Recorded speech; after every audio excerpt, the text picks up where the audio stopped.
Hello, I welcome all of you who has joined us. This is the Media Center Ukraine of Ukrinform, which is going on with its work, the 229th day of the fight for our freedom. And now we will be speaking about the consequences of the renations which were inflicted by Russia and which our country is living through because of the Russian missiles for 2 days already. So we're speaking with Oleksandr Khorunzhiy, press officer of the State Emergency Service of Ukraine. Hello, Oleksandr.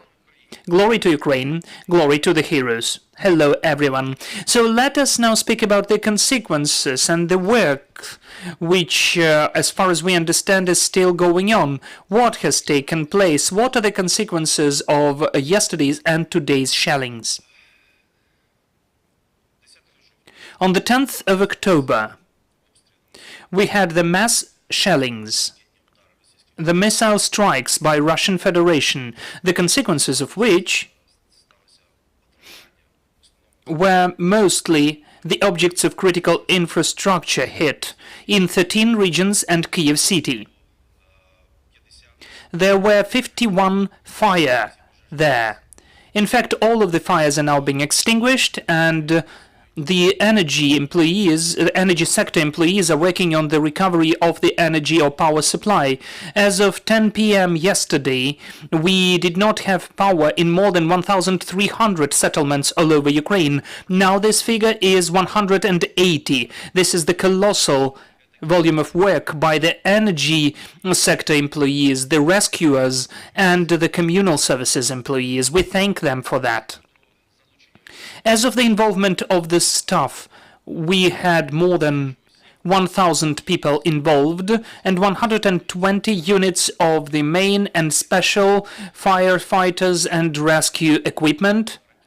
During the missile strikes, as of 12 p.m., we have the figures about the deceased. 20 people were died, 108 were wounded. 205 objects were damaged, in particular 45 buildings, 30 multi-storied buildings, and other objects in different spheres, in particular critical infrastructure. As of now, our units are providing with power supply the objects of social sphere, in particular hospitals, and the objects of critical infrastructure.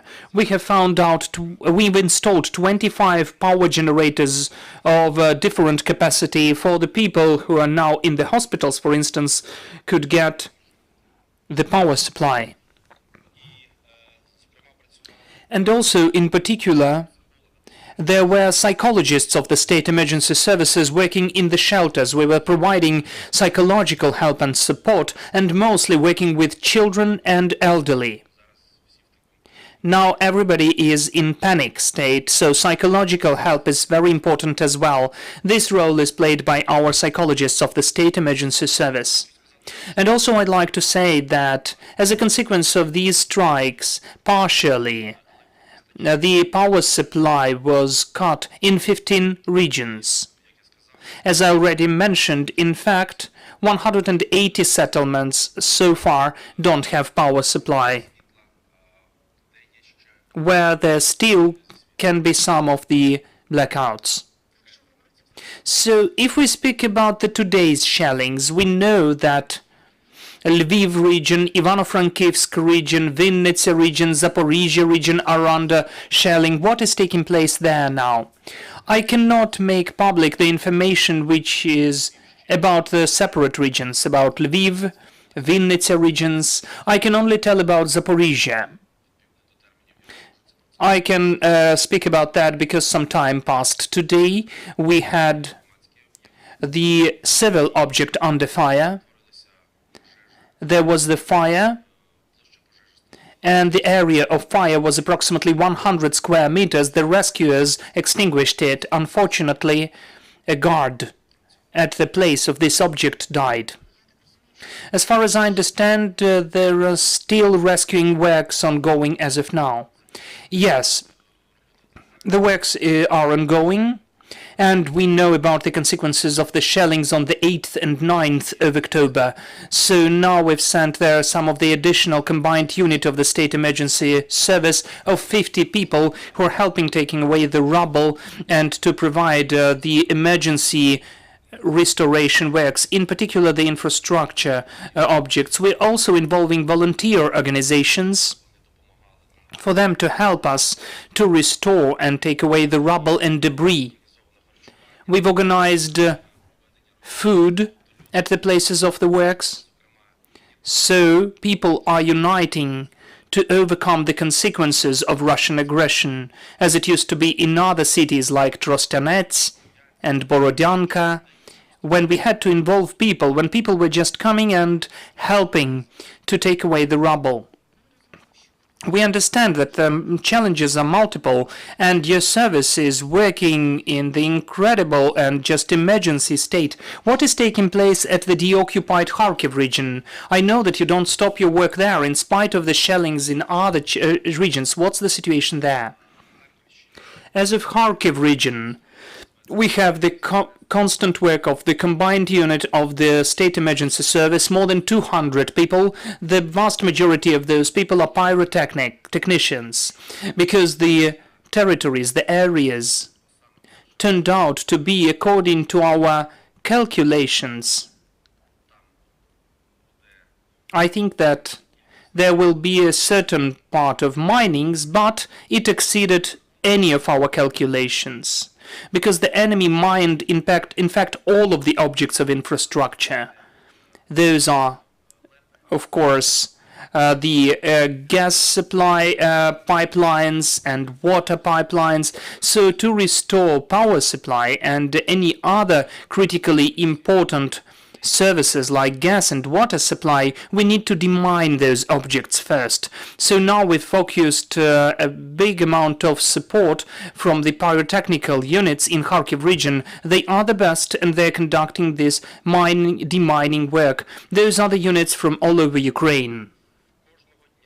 Every day, in fact, they demine at least 1,000 to 1,500 of ammunition and explosive devices just on the territory of Chuhuyev, Izum and Balaklia areas. The work is just enormous, but it cannot be done as quickly as we'd like it to be, because the enemy is using modern types of mines like POM3. This is the mine which is working remotely. It identifies the movements of the human being. So they're used together with the wire traps and mines of different types and anti-tank mines. So besides that, there are trap mines. So the pyrotechnicians need to decipher those Russian riddles, and gradually they need to move on. Well, of course, now we need a powerful pyrotechnical equipment which could help demine a huge area of Kharkiv region. I mean the vehicles of mechanized demining.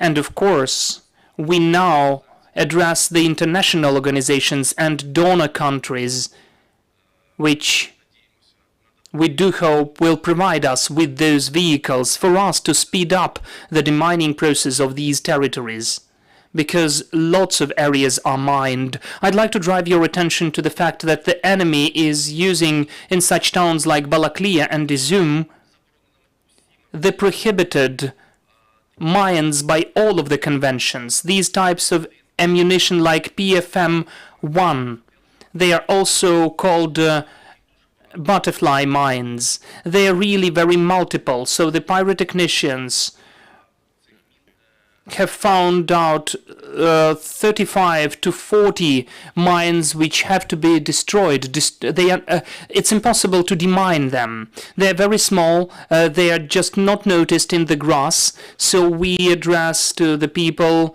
not to get to the forests, not to get to the fields, not to get to the sideways of the roads, and to be as cautious as possible. They need to demine those mines just exploding them. Dear colleagues, are there any questions, please?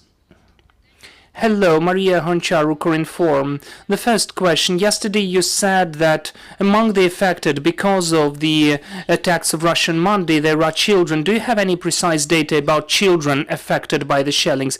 Well, this is not the question to the State Emergency Service. That's more for the Ministry of Healthcare. I will not answer, just not to have any discrepancies with the information. So please get to the National Police and to the Ministry of Healthcare. One more question about the yesterday's attacks of Russia. Have any rescuers been affected? If yes, then how many? We don't have any data about the rescuers who were affected by the events of the 10th and 11th. We don't have any data like that. Any other questions, friends? Oleksandr, today we all heard the State Emergency Service signal, alert. What is it about, and how often we will hear it? Whether we will hear it when we understand that there is the threat of mass shooting or shelling. Of course, we have tested the system by the technology of cell broadcast. You all had the opportunity to get acquainted with it during the month. Some people disliked it, of course, but those are the requirements for the system to work as the clock. So for people to get notifications, specifically in case of a threat, it's really important. The advantage of this system was already listed. The notifications which emerge and appear very quickly with short pieces of advice, and they come above all of the notifications the cell phones can have, and they're very loud. Of course, we will use this system. It showed its efficiency in the West. So we're taking the best practices from the West and we implement it in the Ukrainian reality of today.